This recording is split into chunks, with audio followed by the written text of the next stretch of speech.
今日我哋新人嘅分享嘉賓咧，就其實咧佢同我哋唔陌生嘅，佢哋睇住我哋呢個 program 咧生出嚟嘅，但係咧佢有一段時間咧，因為佢嘅上帝對佢一特別嘅恩典啊，咁佢咧就要追尋呢個上帝俾佢嘅禮物，咁佢離開咗呢個一段時間。其實唔係出教喎，唔係去第二度喎，其實佢過咗隔離省咁解嘅啫。咁點解喺隔離省翻咗嚟？咁啊，所以我一聽佢翻嚟咧，我就捉住佢，我話你幾時嚟同我哋分享啊咁樣？佢話你話啦咁樣，咁大家要知道啦，上次我哋楊帆傳道嚟啦，好唔好我分享？好啊！咁咧，咁所以我接住咧就請我呢位咁特別嘅嘉賓咧出嚟啦。咁咧就係我先介紹先啊，佢未出道都講講。佢同我認識咧就唔係好耐啊，佢唔係好耐喎，但係又好耐喎。哇！呢個好點解啊？唔係好耐，但係又好耐喎。點解咧？因為我哋識嘅時間咧，我哋起埋同一個空間嘅，不過咧就冇直接對話過。但係咧一見到面之後咧，哇！原來喺呢度都可以見到啊咁啊！咁啊真係我哋熱烈嘅掌聲歡迎佢。好啦，小華同學。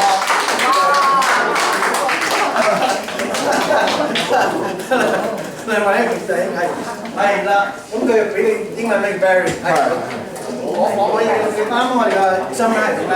就要復修啊，仲未有咪緊要嘅。未有咪，咁你俾大家俾少少時間我，咁咧就俾佢自己介紹啦嚇，我唔介紹啦。你會唔會擔心同埋你想做下呢？因為你想點樣整？我阻住個。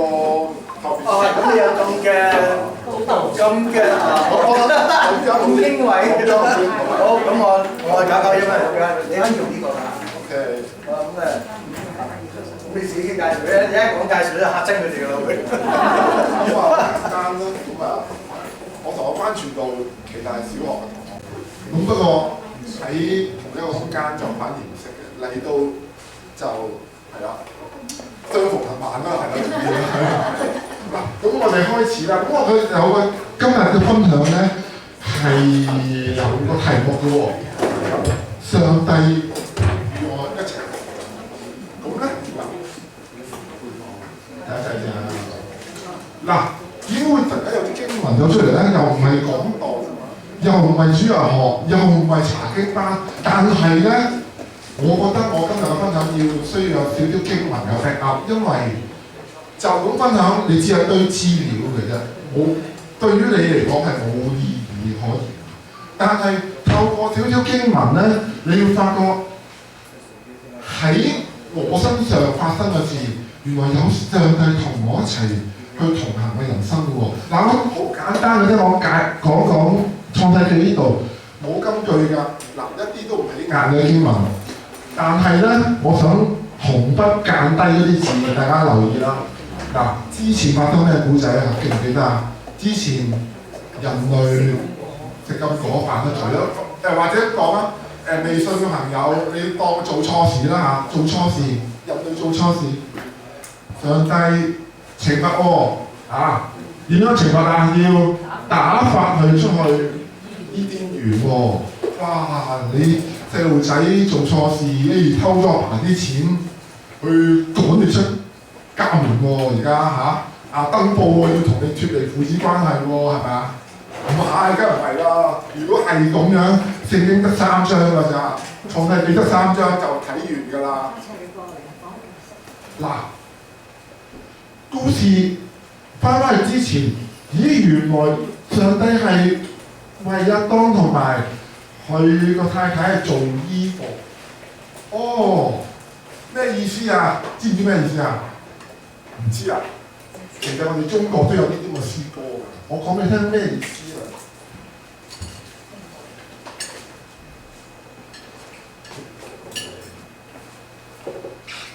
嗱，孟郊知唔知邊位啊？如果未聽過咧，孟浩然聽過啦啩？嗱，有首乜詩嘅喎？此慈母手中線，遊子身上衣，臨行密密防，意恐前歸。講乜嘢？以前啲人咧考狀元咧，一去好多年噶嘛，阿媽點啊？嗰啲啲衫好貴㗎，唔係好似而家 Uniqlo 可以隨便買㗎。阿媽要點啊？親手縫俾佢啊！趕住上京考試啦，縫啊嘛。咁樣，原來上帝都係一樣。上帝去點啊？唔係趕走佢阿當同埋夏娃離開伊甸園就算啦，唔係趕你出家門啊，係咩啊？送行啊，係送行啊，而且仲有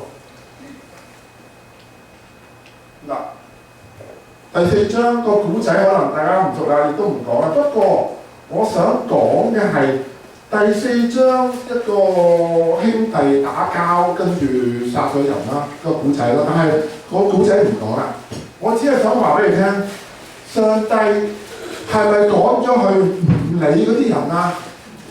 唔係喎，唔好意思喎，上帝係點啊？第6節，耶和華對該隱説話，原來唔係趕得出去等佢自生自滅嘅，係點啊？仍然看守佢嘅子女啊！阿當犯咗錯，仍然看守佢子女啊！嗱，點解要講呢段經文？因為呢段經文正正就係話俾我哋聽，上帝一個咩屬性啊？上帝唔係發脾氣趕你走咗出家門就算數嘅上帝，上帝係陪你一齊去咩啊？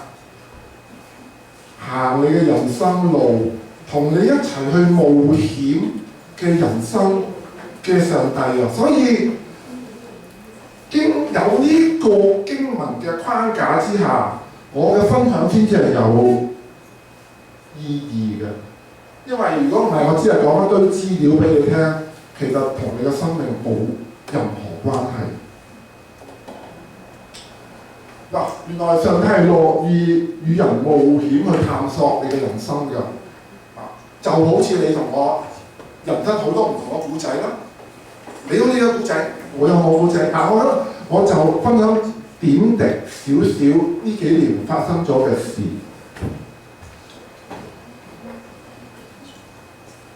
呢個我去拍咩？冇事啊！呢個冇乜嘢，不過突然間先點解佢走出嚟咁，我冇下啦嚇。咁就會走出嚟啦。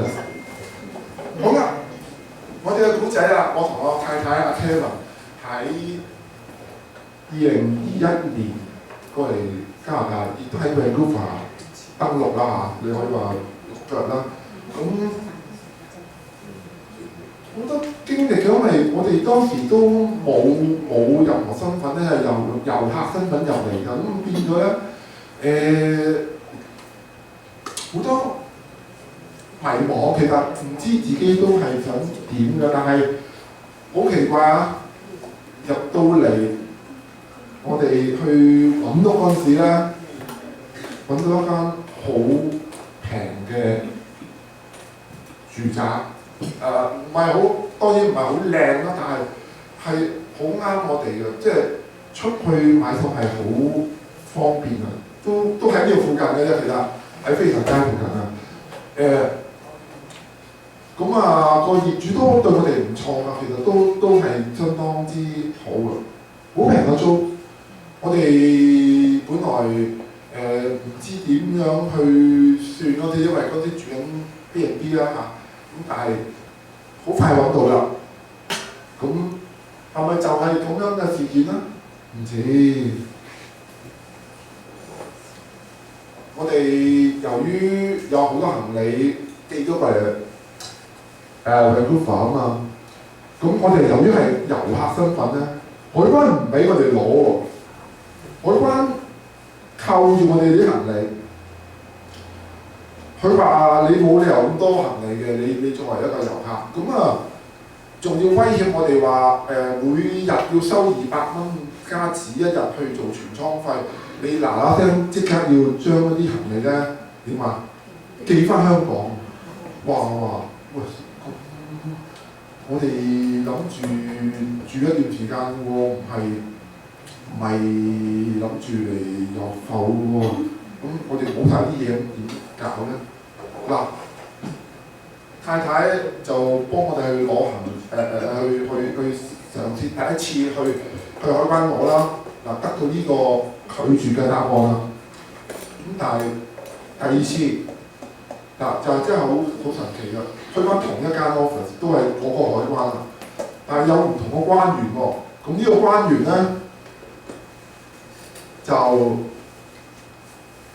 知係仁慈啦，定係佢吞破啦，唔清楚啦。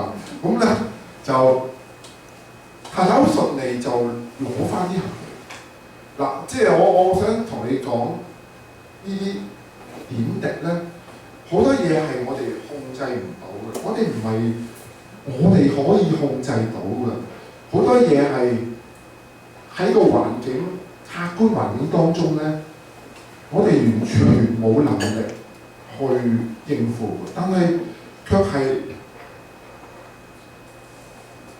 上帝保守一個生活上嘅困難去解決，係咪咁少咧？唔止，係啦。嗱呢個真係要講啦。咁啊，可能個時間錯咗㗎，應該同阿關傳道夫婦去食早餐係2021年嘅事。不過咧唔緊要嘅。咁我銘記心中嘅係。咁有咩古仔講到呢度？呢個古仔又好得意嘅就係，其實係話説我哋約咗去食早餐嘅啫，只係去食早餐，冇乜特別嘅 program 嘅。咁啊，食完個早餐，阿關傳道話：有個姊妹佢報咗間神學院，喂阿 Billy 啊，一齊去望下睇下啦。咁我食完早餐咪去望下咯，睇下咯。咁啊，食早餐食完之後咧，去到咧，咁嗰個呢個位職員就開始介紹佢學院啦。咁突然間，因為我哋都未有新聞留喺度嘛，咁原來咁啱我嗰陣時加拿大政府有一個救生艇計劃喎。咁啊，嗰間學院又係可以喺嗰個岸邊行救生艇 Stream A 裏面嘅一個學院嚟嘅。咁佢就隨我哋去報名讀書啦。咁你話讀神學，其實都冇任何呼召嘅，即係冇特別 calling 嘅。不過因為香港都好有興趣讀呢啲咁樣嘅經典啊，喺香港都有接近10年係喺神學院度去讀呢個經卷咧。咁其實都有興趣嘅，係覺得不過冇 calling 喎，咁唔緊要啦，照報啦，報完睇下學校收唔收啦，或者嗰個院長收唔收啦。咁又好神奇喎，院長又唔知點解，定幫香港人又唔定，見到我傻更更又唔定啦。咁啊，佢就收咗我咯喎。嗱，收咗都唔出奇，咁啊收咗咯，收咗你搞嗰啲手續都好麻煩㗎嘛。係。搞啲手續咧真係好麻煩㗎，不過咧又好神奇嘅，原來我去申請呢啲學簽嘅時候咧，佢需要好多提供翻以前嘅學歷證明啦。咁因為我喺90年代曾經嚟過加拿大讀書，咁嗰啲有關嘅文件咧就相對容易啲去攞翻㗎。咁咧，搞呢個學簽咧，佢哋嗰個職員就話，通常要搞3-4個月啫。咁我哋預咗係22年嘅4、5月先係入學嘅，5月入學嘅。咁但係咧，我係搞咗2個禮拜。2個禮拜後 ，RCC 就出咗個學簽個通知，就話我批咗啦。咁啊，所以其實只係用咗12日嘅時間。當時嚟講係一個紀錄啦，我唔知後尾有冇人破咗啦，但係我唔清楚。不過佢係話俾你聽，你唔知道前路點樣嗰陣時，上帝話俾你聽，你行邊步。當你迷惘嗰陣時，你唔清楚你人生嘅前一步點樣行法，既然你唔清楚啦，上帝幫你行，上帝幫你去處理一啲文件上嘅嘢，上帝幫你去處理一啲你認為冇可能嘅事。嗱，呢個係個職員話俾我聽，當時嘅記錄，一個神蹟。嗱，我唔清楚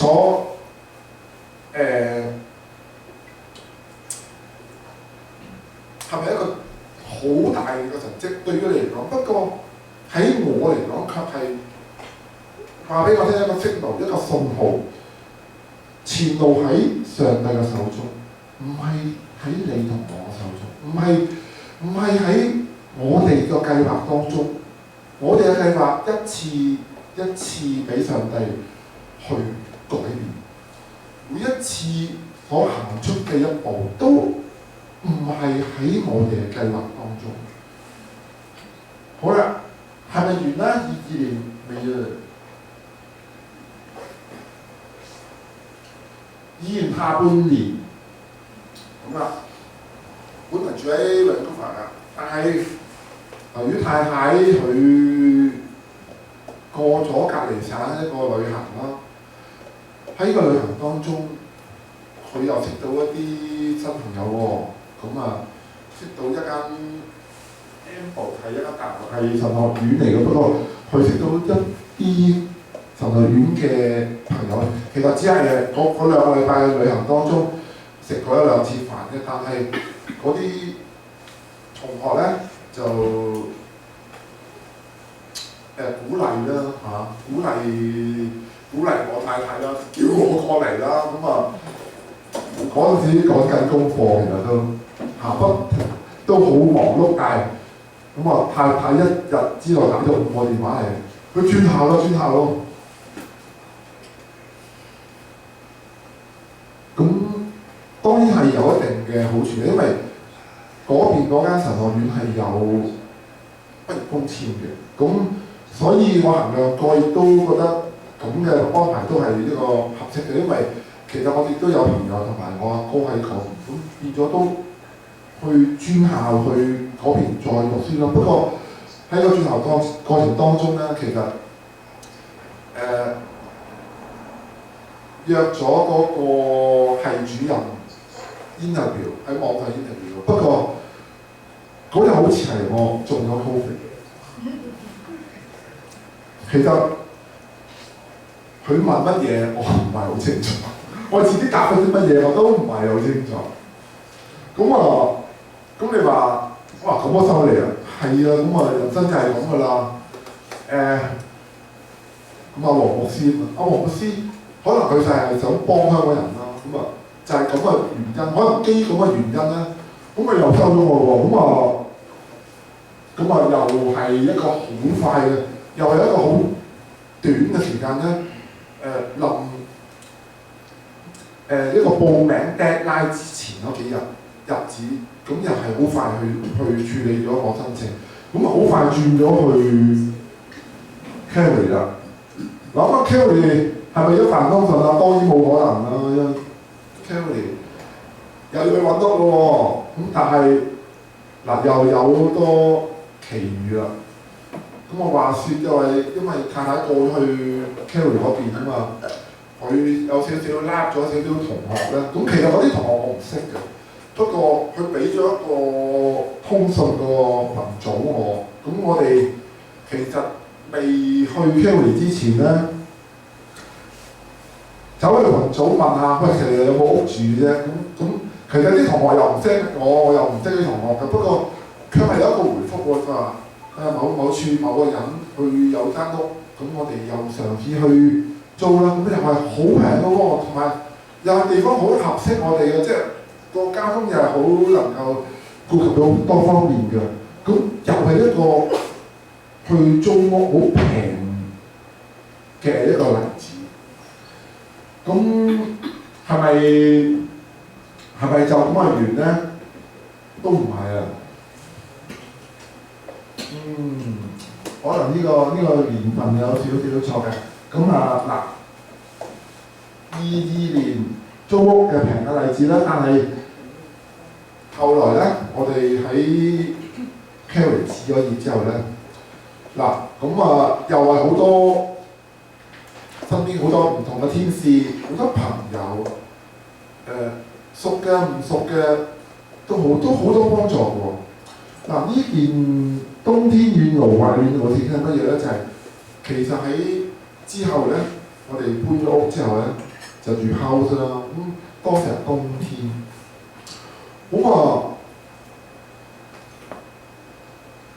差唔多去到入冬好凍嗰日，接近最凍嗰日啦。咁突然間個暖爐壞咗，嗰日先壞喎，係唔早又唔壞，遲又唔壞，暖爐嗰日壞。咁我哋又點算咧？我哋又唔係好熟呢啲暖爐嘅嘢，咁又打出去求救。其實就係一個住喺唔係好遠嘅地，唔係好熟嘅咋，算話特別老友嘅，不過卻係你睇到上帝安排咗身邊好多唔同嘅人喺我哋嘅身邊。我要漏夜11點鐘夜晚即刻飛車過嚟，幫我哋去睇下點樣做法。嗱，咁係咪即刻整翻好咧？唔係，都要等到明天。咁我有師傅嚟整先至要處理到個問題。但係我即係想提出一點就係話，好多時上帝係安排咗唔同嘅人喺你嘅身邊，提緊你啊！上帝喺度啊！你遇到嗰個問題，你唔識解決啊？上帝識解決。上帝預備咗唔同嘅人喺你個身邊去幫助你，甚至鏟雪。我啲唔知邊啦，但係我哋嗰邊咧都好多時要鏟雪。一入冬嗰陣咧，好多時日日都要鏟。開頭咧唔識鏟喎，有一個鄰居喎，唔知點解咁好人啊，即係走嚟幫我哋去，冇邀請佢㗎。佢可能見到我頭間間鏟嚟鏟去鏟唔到，佢特登走嚟同我鏟咗佢。嗱，冇啊，唔係佢亦都唔係基督徒，但係我真係想講俾你聽。唔單止係有弟兄姊妹，亦都有唔同嘅人，有唔同嘅人去喺你身邊去互動，唔係一定要收禮物㗎，互動㗎，話明互動，唔一定係你着數晒㗎，係透過唔同嘅人去認識我哋。咁當然啦，我哋都係。應該建立有啲友誼啦，都會有只要傾偈啦，只會講兩句啦嚇。咁但係你會睇到上帝喺你身邊，亦都放咗好多唔同嘅人喺你身邊。咁亦都譬如啦，係啦，地獄身邊就係、譬如如果要數咧，我諗40-50個名啦。即係如果計呢幾年我嚟加拿大。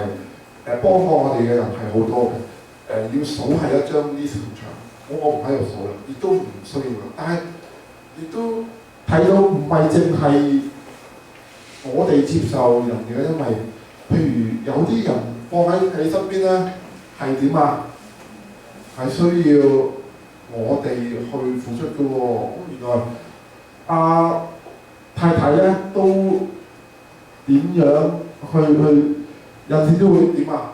同啲姊妹主動搞好個關係啦。仲有啲咩啊？當佢哋有困難嗰時點啊？咩叫樹窿啊？成為騙人嘅樹窿係咩意思啊？即係有個人咧，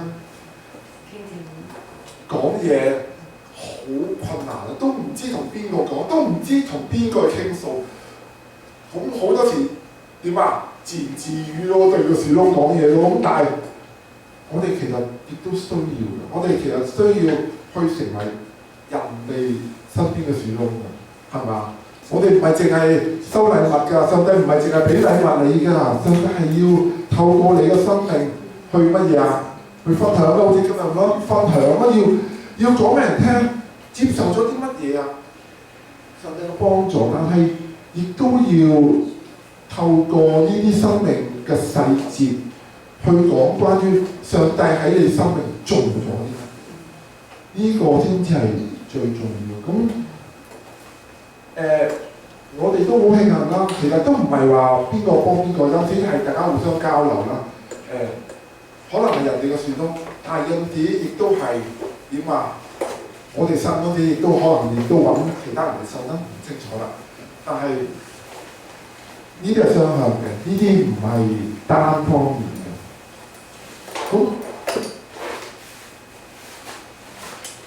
24年，咁啊係啦，畢業啦。咁啊一個階段啦，一個畢業嘅階段。咁我讀書唔叻㗎，不過亦都慶幸喺上帝嘅幫助之下，點啊完成啦。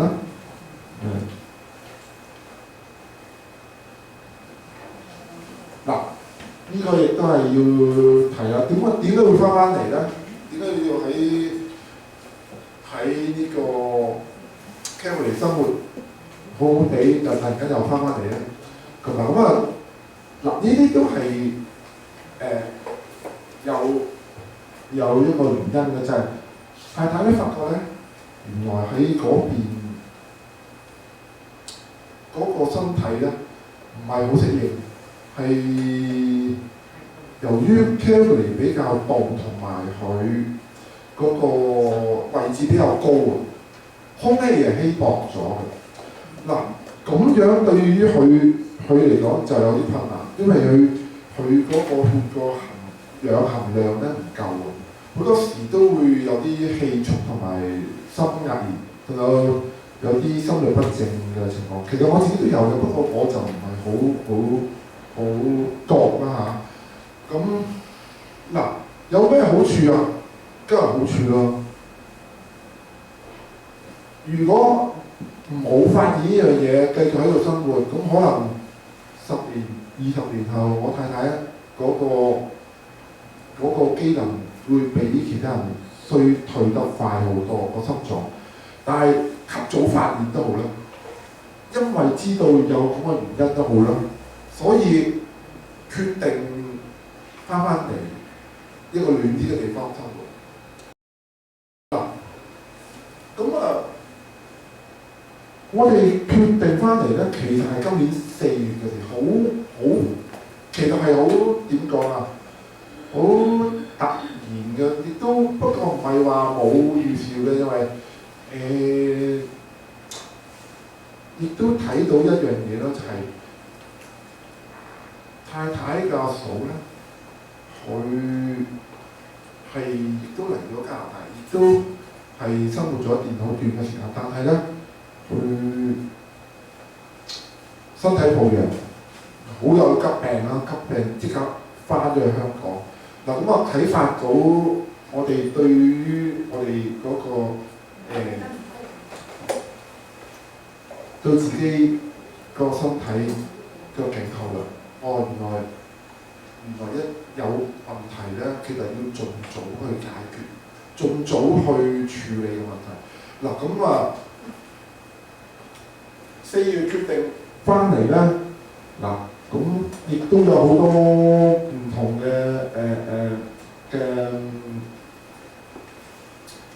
奇遇嘅喎。咁啊，太太其實6月翻過嚟去廣東嘅，而佢翻嚟嗰日咧，阿關師傅接佢機咧，就發覺有啲異樣，咁亦都透過個朋友咧去介紹一個醫生俾佢。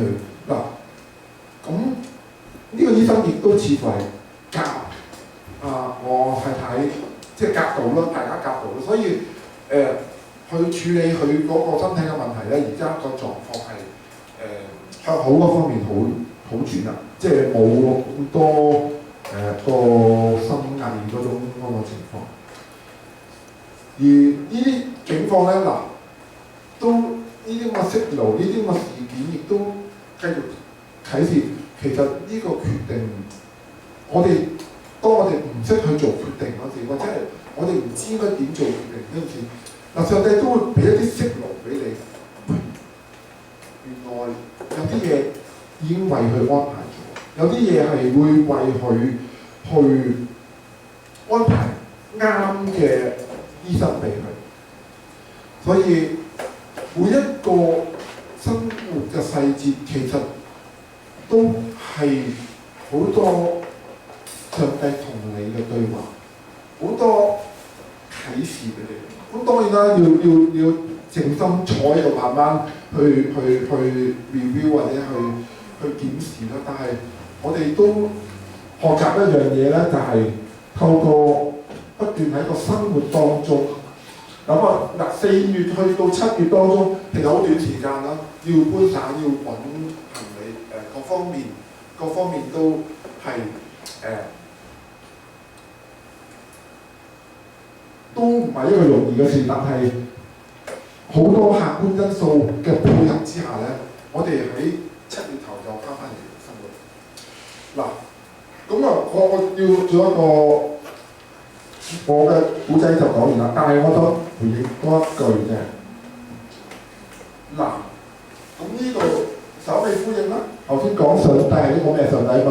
嗱，呢度我會講多一句嘅就係、嗱，如果你唔知咩個保惠師唔緊要啦，以後跟關傳道去上多啲主日學同埋去查經啦，就知道咩叫保惠師。但係你唔需要理啦，你將佢套翻上帝得㗎啦。咁上帝會做乜嘢啊？佢將一切嘅事指教你們。嗱，一切嘅事啊，一切嘅事係包括唔係淨係聖經喎，一切嘅事係所有嘅自然法則同埋咩啊？你嘅生活點去取向？仲有乜嘢啊？約翰福音16章13節係乜嘢啊？一切嘅真理，包括你行事為人，包括你點去行人生嘅每一步。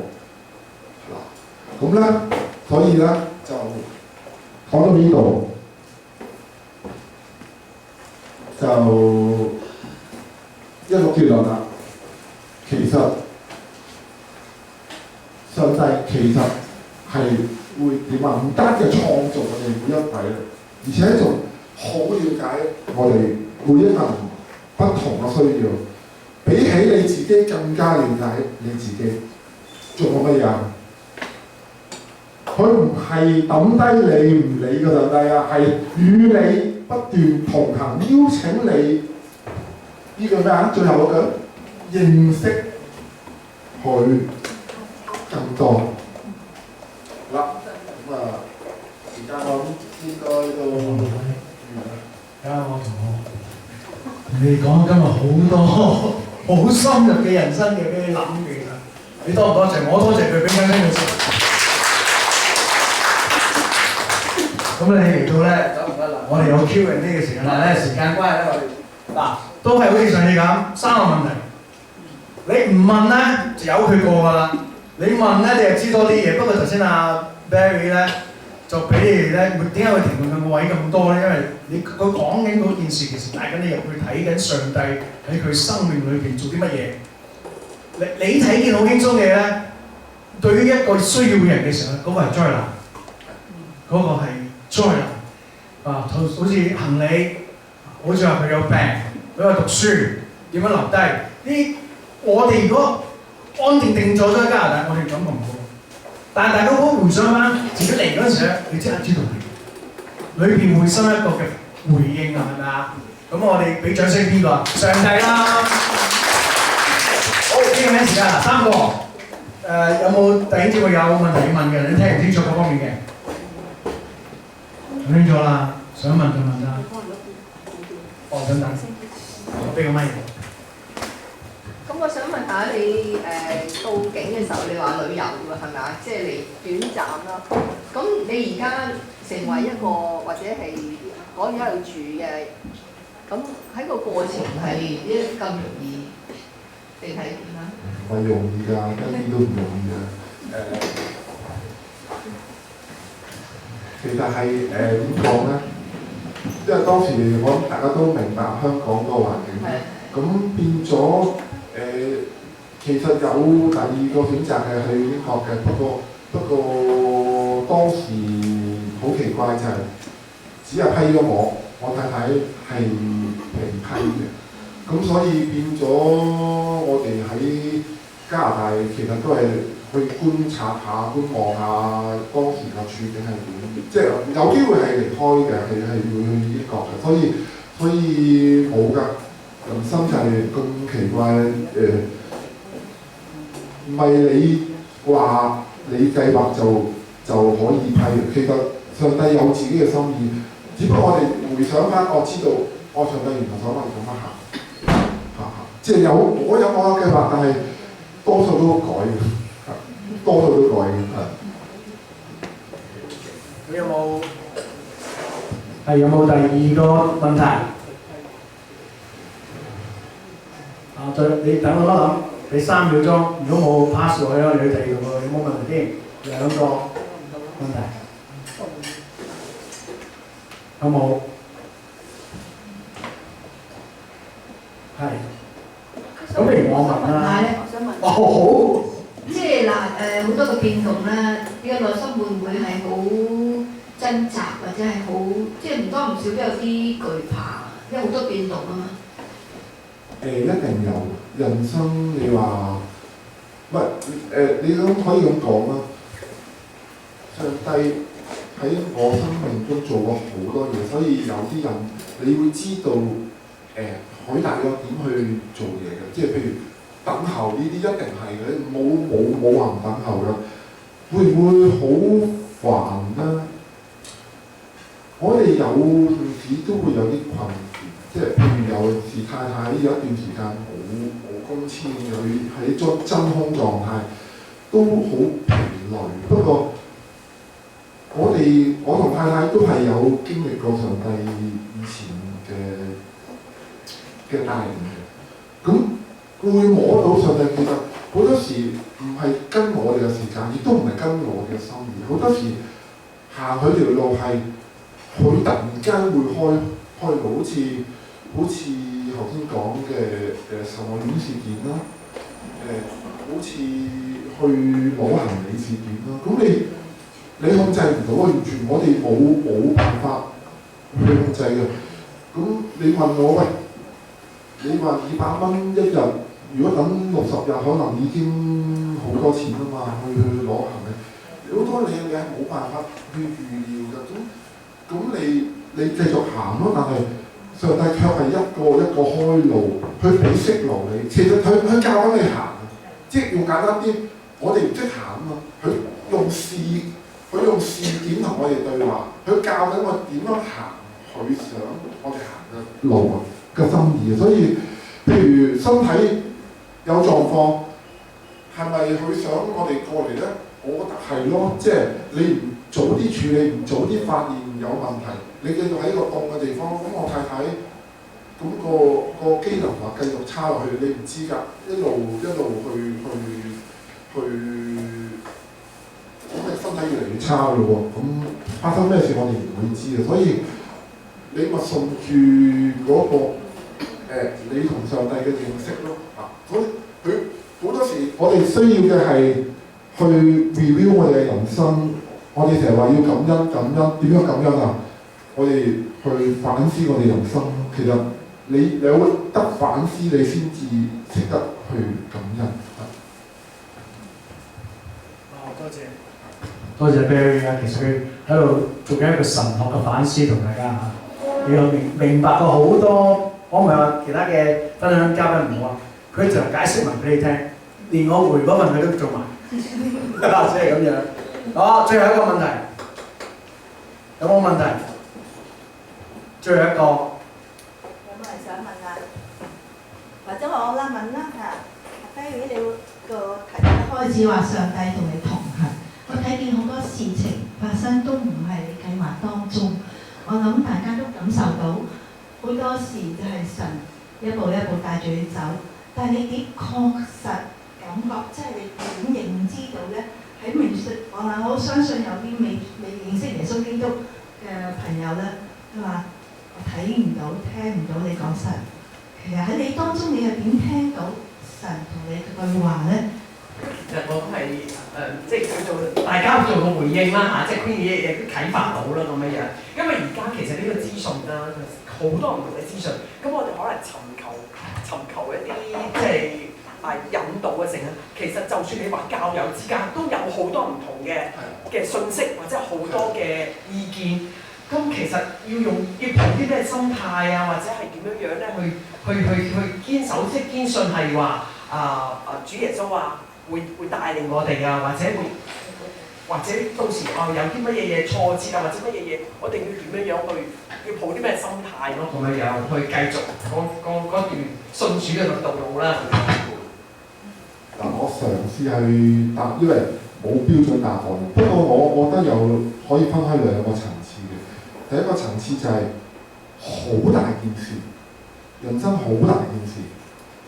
咩大件事咧？譬如如果傳道人就係去獻身讀神學啦，或者係普通人嚟講就係結婚嘅對象啦。咁呢啲好大件事，亦都唔可以做錯決定啦，係咪啊？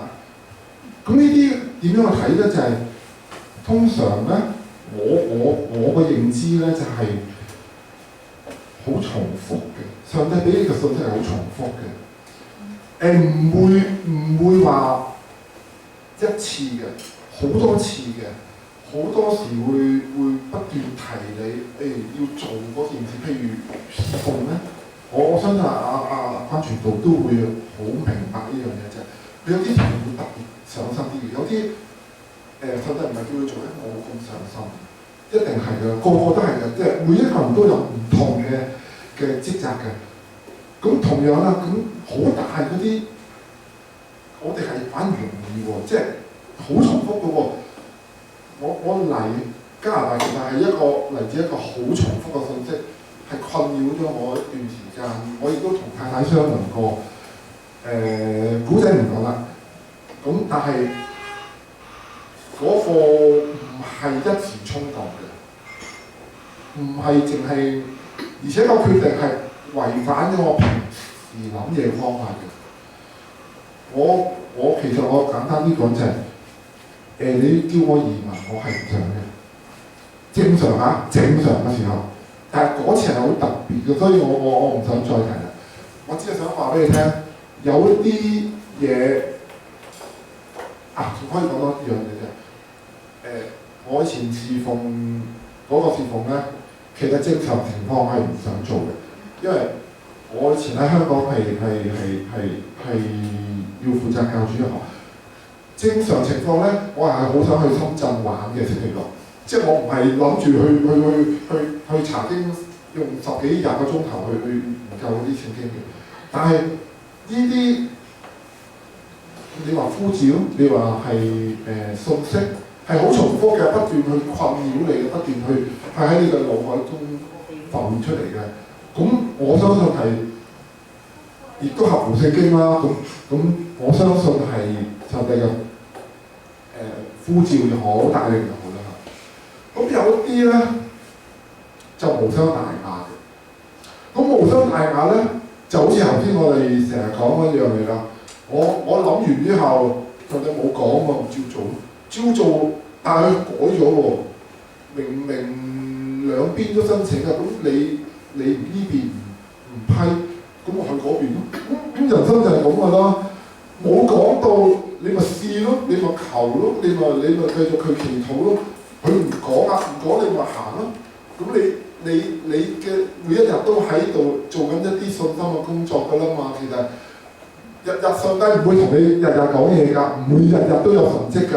咁但係你係咪唔行咧？唔係啊嘛，你咪照生活咯。但係到有一日佢想改你嗰陣時，佢要俾好強力嘅信息去改。譬如我哋呢幾年嘅變動都唔係一時衝動嘅，無論係喺香港過嚟 Vancouver， 無論喺 Vancouver 入加上，無論轉校轉咗去另一個地方住 Terry， 每樣嘢都有上帝嘅信息，有時喺我身上出現，有時喺我太太身上出現，而再 review 翻，其實嗰啲事係有原因嘅。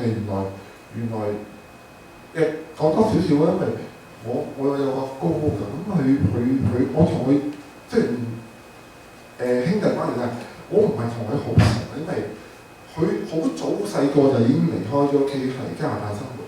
咁其實都去 Terry 呢個舉動，其實都係幫助我哋去點啊？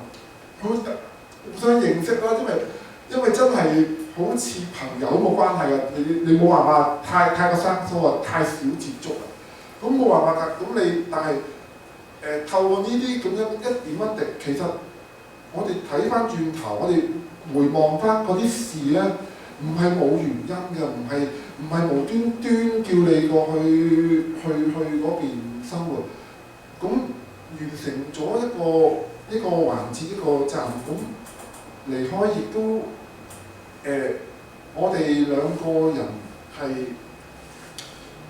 冇後悔嘅，呢幾年嘅選擇都冇後悔。咁我覺得已經係㗎啦。如果我自己做完啲嘢冇後悔，我唔會喺度心病啊，做錯咗啊。我覺得已經係上帝答應㗎啦。咁我唔知你點睇啦嚇。我個睇法就係咁啦。咁大家有冇滿意嘅答案先？我就好滿意啦。我哋咧傾起嘅時間過咗，但係我都想阿 Barry 同我一齊。咁咧睇下因為坐咗好耐啦，我哋後應該咧要起身活動下啦。咁我邀請大家起身先。起身。係。好，咁我咧麻煩阿瑩哥去嗰個蘇緊先。係。去個蘇緊先，我哋唔唱歌仔住，因為今日可能唔唱歌仔㗎啦。係，我哋呢個蘇緊係啦。我哋讀下個蘇緊嘛，因為我哋同阿 Barry 哥哥一齊啦，好嘛？嚟咯喎，1、2、3，歡迎新朋友來一聚，奶茶飲品隨意選取，探索人生真理陶醉，加拿美地有主天女，俾掌聲上嚟先。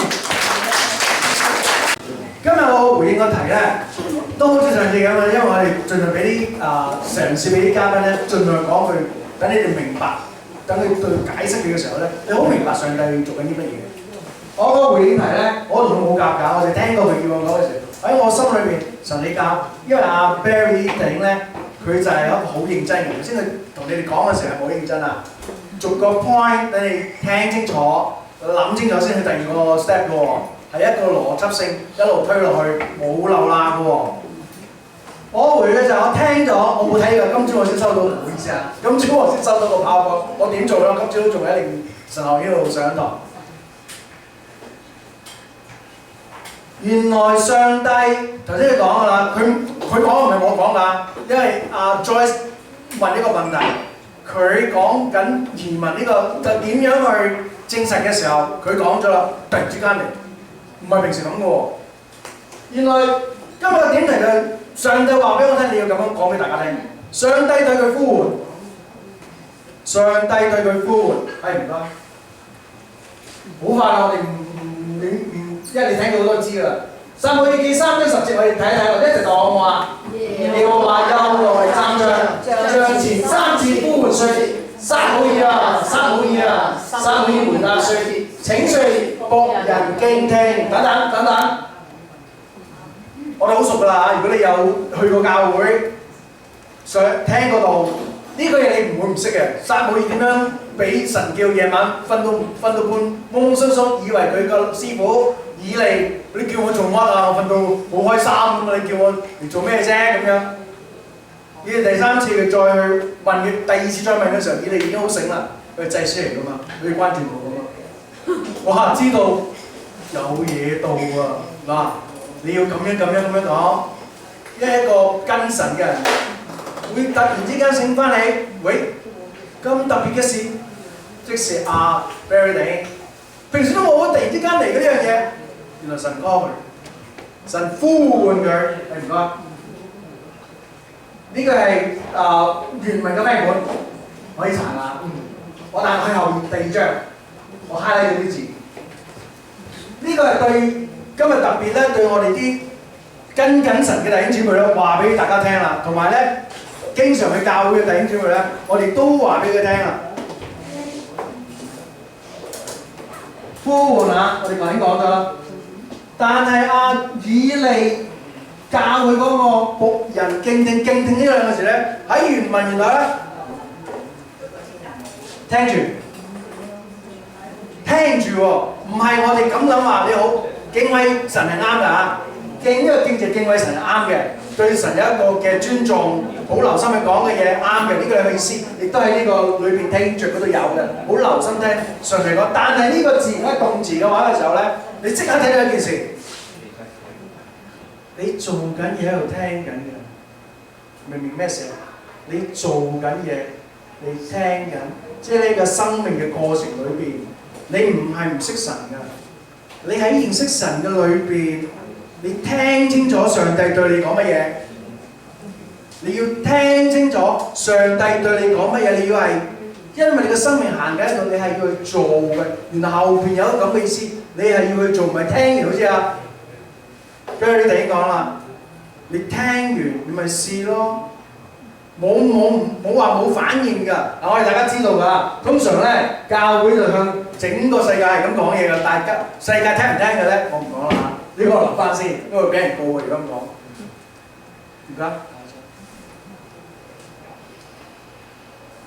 正正回翻耶穌基督就即時喺度提翻當日嗰啲唔認識神嘅人。所謂唔認識神，唔深層地明白上帝要做咩咧？呢個故事咧就係耶穌基督好靜咁上到耶路撒冷，去話俾嗰啲人聽，我就係嗰個你哋求緊嗰個生命嘅源頭。唔該，我哋又讀下話，一齊讀。1、2、3，節期的末日就是最大之日。耶穌站在高聲說：人若渴了，可以到我這裏來喝。信我的人就如經上所說，從他腹中要流出活水的江河來。正正耶穌基督呢個步驟就係展示翻上古大衛王朝嘅時間之前嗰段時間，神同佢哋一齊，而家唔係都係嘅。我所示範嘅就係你係神嘅僕人，或者神呼喚你嘅時候，你要聽嗰個時候，唔係聽完就算。今日我哋講㗎啦，其實今日我哋一路都講緊呢個題目，我同佢冇夾過，但係大家都原來講緊呢個題目。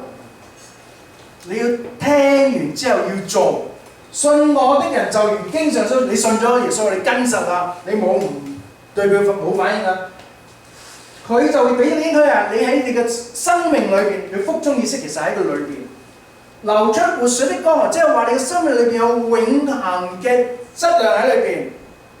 你係活，你係生㗎，你係永恆㗎啦，你同神一齊㗎啦。呢個活水嘅江河，你唔係咁簡單，係講到埋，因為你接受咗耶穌，而喺其他人喺你身上咧有水，你口渴就需要咩話？水啊嘛。你能夠俾到呢啲生命嘅水出嚟，你流到出嚟嘅時候，你生命裏邊有呢啲生命嘅水咧，其他人就可以喺你身上得着呢啲生命嘅水。原來咁深嘅，好唔該，另外一個，因為我哋最後一張片啦。約翰8:12節，耶穌接翻晒佢講啦。咁啊，我哋一齊讀好熟嘅呢個，1、2、3，耶穌又對眾人説：我是世界的光，跟隨我的就不在黑暗裏走，必要得着生命的光。耶穌一路喺嗰個節期裏邊同一班以色列人講緊同樣嘅説話，你聽我講，我呼喚緊你嘅時候。我講俾你聽，其實神講俾你聽就神呼喚緊你，神呼喚緊你跟從我。耶穌基督講跟從我，其實係話你聽咗你就做啦。你做咗啦嘛，因為你跟我啊嘛，你做咗就啱啦。咁你就唔係喺黑暗裏邊走，你係要得到生命嘅光，神喺你嗰度。嗱，今日咧我哋好多謝阿 Barry 弟兄咧，我同佢冇夾過真係實在太好，我都喺心喺度咧喺度好開心，因為咧聖靈工作，我哋講成個真係有神嘅感動啊！唔該阿張，你聽唔聽到神嘅呼喚咧？其實每一位嚟到有神嘅聚會裏邊，你其實就聽緊神嘅呼喚，但係咪聽完就算咧？我哋今日好多個例子都話你聽完唔好算啊。Barry 弟兄講話，如果你聽完唔跟嘅話，唔緊要，呢啲事會重複地嚟，你一樣會遇翻，跟住你會再問，究竟點樣分聽咧咁樣？原來聽完神講就要跟從神，咁你就一路會有你生命嘅答案裏邊。咁你今日唔該，你會唔會諗住做翻佢嘅細佬哥咧？有陣時我哋去咗教會好耐，但係係咪真係做到神嘅細佬哥咧？我唔講，你自己知㗎。如果你同你個爸爸一齊，你個爸爸好定唔會阿仔，成日都要叫你翻嚟㗎。你個爸爸好熟你嘅時候，佢就俾嘢你做，呼喚咗 Barry 嚟，佢都唔知原來自己要讀神學。佢讀神學，因為佢係好中意教主學。但係佢話佢唔中意查經啫，但佢冇佢唔準教喎。頭先你教得你幾好啊，逐 part 啊，咁都好清楚係咪？係啊，你有冇諗住咧？假設間你真係決定做翻神嘅細佬哥嘅時候咧，我成日都咁講噶啦。哥林多後書5章17節裏邊點講啊？呢度冇打今日啊。若有人在基督裏，他就是新創造的人，舊生活要過，新生活開始了。我盼望你哋聽完 Barry 弟兄嘅見證嘅時候，你考慮啊，你考慮做呢個嘅決定，做翻一個神嘅細佬哥，做一個新創造嘅人，你嘅生命完全唔同。歌我哋今日唔唱啦，我哋一齊做一個祈禱好唔好啊？